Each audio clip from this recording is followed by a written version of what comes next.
Right now, it's not cool to be native. It's not cool to do certain things because we've never taught our people to fight for those things, right?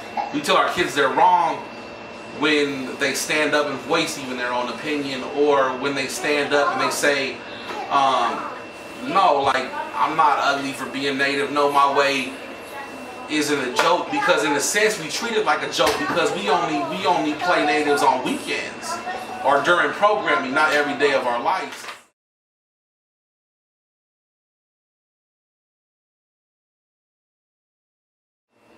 We can't teach our children to complain no more. We have to teach our children to stand up and fight for themselves. We can't teach our children just to beg. We have to be able to teach our children to be able to take what's ours, demand what's ours, and maintain what's ours. So our strength and our power comes from the land. So we come in a time where seeing is believing. That's a time now. We don't just believe based off of the fact that someone tells us that. So now we have to see. So we have to be able to bring our children out to those things. We have to say, okay, well, this week, our children aren't going to school because our sovereign nation say so. So we're not going to send them into the public school this week. And then maybe next month, we're not going to send them for the whole month. And then maybe next year, we're not going to send them for the whole year. Maybe next year, we want to learn from our aunties and our uncles about what it really is to be native. Or just from the land. Just from the real elders, the cedar trees, from the water, from the river, those type of things, from these animals, and learn who it is who we're supposed to be. Maybe then people will start feeling like, okay, this is important enough. We're not just going to rely on federal funding to be able to get a little bit of time and a director that'll tell us what is culturally appropriate for our children to be able to learn. Because the fact is that when you set a program that white America has set up for our people, and you say, here, teach our children how to be able to regain the power and the knowledge of themselves, you think they're going to regain the power and the knowledge of being a warrior? No, because that directly contradicts everything we're being taught by America. So the kids will grow up to challenge the idea of America in and of itself, right? So the situation is that we have to be able to empower our children to stand up and be able to defend themselves and defend their people, especially the ones who haven't been given an opportunity yet to defend themselves, who grew up in the era where they weren't allowed to, whether they were killed, they were raped, whether they were beat down, whatever it was. We have to understand that we exist in a time right now where we have the ability to do everything to be able to stand up for our people. Yeah, we got feds, yeah, we got everyone who's watching us and trying to stop us from doing what we're supposed to be doing. But what's that mean? I was taught that they could sit there and they could fence off a sacred, whatever people call sacred sites. But realistically, everything's sacred. But let's just pretend we have a spot out there where it's specific for our people to go pray. Well, they can go fence that off and they can go put armed guards there, right? But it doesn't cease to be sacred only when you stop trying to go there. But you're going to stop trying to go there because there's a fence around it and people have armed guards? You might die, you might get locked up, you might go to the penitentiary, but the second you stop even trying to attempt to be able to find that place, to be able to go pray at that place, to be able to go see that place as sacred, is the second it ceases to be sacred. So it's not up to them to decide what's sacred for us, it's up to us to decide what's sacred for us, what's needed for us. So we've tried all that we've tried everything. We don't give the youth people who speak their voice, who speak their language. We don't give them that. So they don't see people who grew up in something or who were part of something that they now see as special, that have came back and said, nah, like that life really wasn't what it was. Like this is the life right here. People that learn to stand up and fight for something that wasn't necessarily like sacred, so to speak, but learn to stand up and fight through the most grotesque and horrific situations, through ideologies that were foreign to them. But now they understand the ideologies that we were given in the beginning of time, and so they're down to fight, live, and die for that. So we have to be able to challenge and try everything to be able to change the situation, because again, it's back to the 50 years of us trying this new education system and trying these new ways of existing. Go look at the numbers, look at the statistics. Suicide numbers haven't changed. Dope numbers haven't changed. Everyone's out there fucked up wanting to kill themselves right now because due to the fact that we failed. We failed in allowing our children to understand that being born native is beautiful. Being who you're born to be is beautiful. So the thing is that we're in a situation where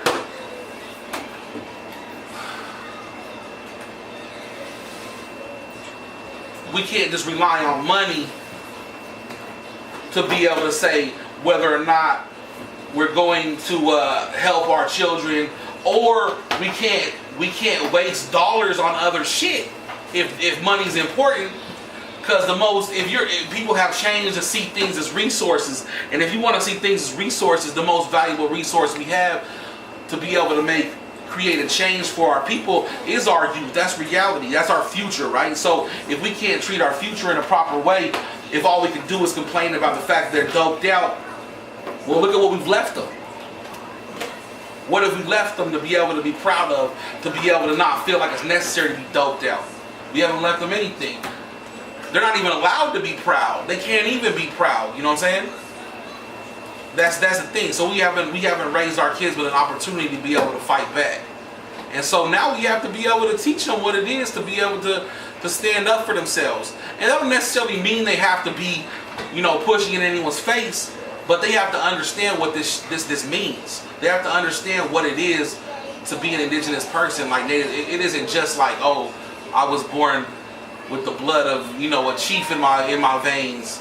It was like, well, you have to exist as that. The principles, people rose to become leaders and chiefs, however you want to call it, whatever, become Siems based on the way they acted, but based on giving, based on how they function. So, if we're functioning, say right now, that Sklam is supposed to mean strong people, right? But we're functioning as weak people. How can we call ourselves Sklam? You know what I mean? Like it doesn't work like that.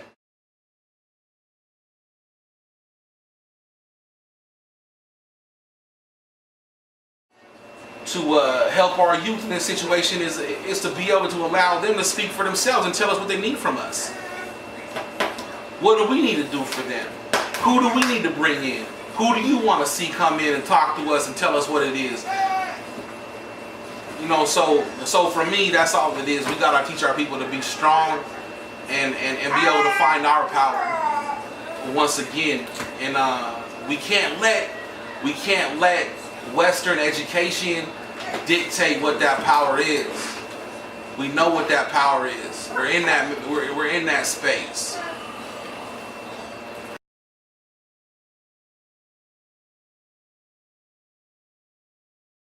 The thing is that we've always had ways to be able to describe the situation that our people were faced with. And so for us, colonization is rooted in a term that we call spillage, the overturning of our canoe. So whether literal or metaphorical, or both, our people, and I say within a lot of what they call Coast Salish peoples, our people existed with, we had a canoe that carried all the sacred things, all the things that made us who we all were, all the things that make us who we are, all the things that provide us strength and be able to provide us healing. So when the invaders came, our sacred canoe got capsized. That's spillage, the overturning of our canoe. And so we lost all these things at sea. We lost all these things that made us who we were. They drifted away at sea, and we became people who were drowning. And so even when we came ashore, when some of us made it ashore and the ones didn't die, whether it was through war or through disease, the ones that didn't die, we were still lost because we didn't have these things that could dictate and guide us. We didn't have this canoe that could carry us in the right direction. And so Hakwin is a term that discusses the return of our canoe. And so whether or not that's a new canoe, whether or not that's the same canoe being turned upright, whether or not that's us starting from scratch again, what it suggests is that we will find the things that make us strong and reconnect us to who we were and who we are, and we'll be able to return to the healthy people that we once were, so we won't face the same kind of issues that we've been faced with since the invader came. And so what that means, and that's for us here on the coast, that's rooted in the teachings of the canoe, of ways to be, of ways to exist, and that's rooted. The reason it's rooted in that is that the canoes that we exist with are from, that we dig out, are from old growth cedars, and the cedar is our grandmother. She carries the stories, she carries the ways of existing that we understand. She carries all our prayers and our hopes, so we would find places to be able to pray. So she captures the prayers, she captures the ideas, and so she also gives those things back. We have to utilize everything, all the different protocols, but we cannot miss one. We can't say we were only peaceful people. We also have to remember, who had canoes on our vests, who carried, canoe paddles, or we can't forget the war clubs. We can't forget the fact that we used to take heads as well. That was part of our teachings as well. To be complete, we have to be able to understand every piece of who we were, and we have to re-implement that.